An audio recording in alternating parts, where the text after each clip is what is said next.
Hello friends, જય શ્રી કૃષ્ણ, જય મહાદેવ, જય અંબે. આજે આપણે એક સેલેડ રેસીપી બનાવવાના છે. તો સેલેડમાં આપણે વાપરશું પીનટ રોસ્ટેડ પીનટ, જે 11 સ્ટેજમાં એનું સફાઈ કરવામાં આવે છે અને એમાંથી જે સારા દાણા હોય છે તેમાંથી આ રોસ્ટેડ કરવામાં આવે છે. અને એની અંદર ડ્રેસિંગ યુઝ કરશું તે પીનટજીનું પીનટ બટર. આપણે આ સલાડ જે બનાવવાની રીત છે તે એન્ડ સુધી જોવા માટે મારો video the kitty diary by નિકિતામાં જોવા મળશે. તો તેને સબસ્ક્રાઈબ, લાઈક, બેલ આઇકોન દબાવવાનું ભૂલતા નહીં. આપણે આજે સેલેડ બનાવવાના છે. તો સેલેડમાં આપણે પીનટજીના રોસ્ટેડ પીનટ યુઝ કરશું. જે મેં તમને કીધું તેમ કે એ 11 સ્ટેજમાં એની સફાઈ કરવામાં આવે છે અને ત્યારબાદ એમાંથી આ રોસ્ટેડ પીનટ બનાવવામાં આવે છે.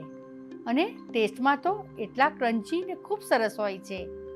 તો આપણે એની સલાડ બનાવશું.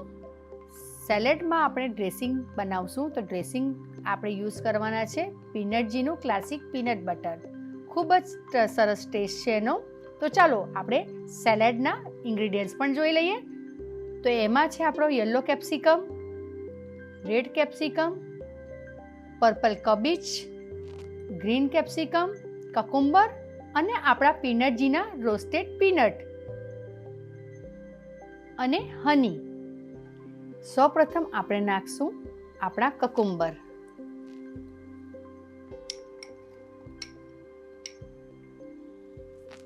ત્યારબાદ નાખશું આપણે ગ્રીન કેપ્સિકમ.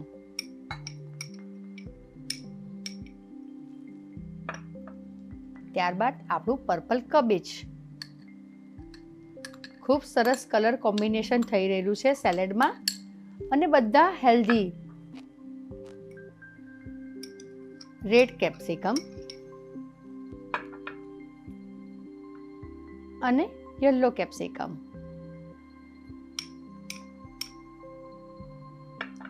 હવે આને સરખું મિક્સ કરી લેશું અને ત્યારબાદ આપણે નાખશું આપણા પીનટજીના રોસ્ટેડ પીનટ.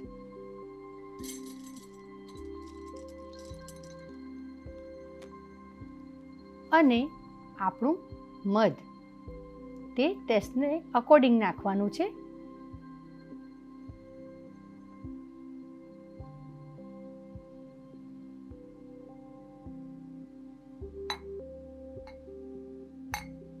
હવે આપણે ડ્રેસિંગમાં યુઝ કરશું આપણું પીનટજીનું ક્લાસિક પીનટ બટર.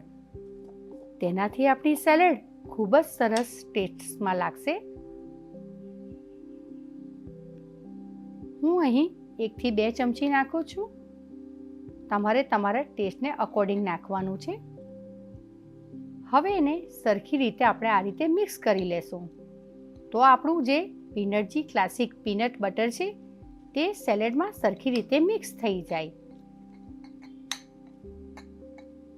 આપણી સેલેડ પીનટજી ક્લાસિક પીનટ બટરમાં અને એની રોસ્ટેડ પીનટ્સમાં તૈયાર થઈ ગઈ છે.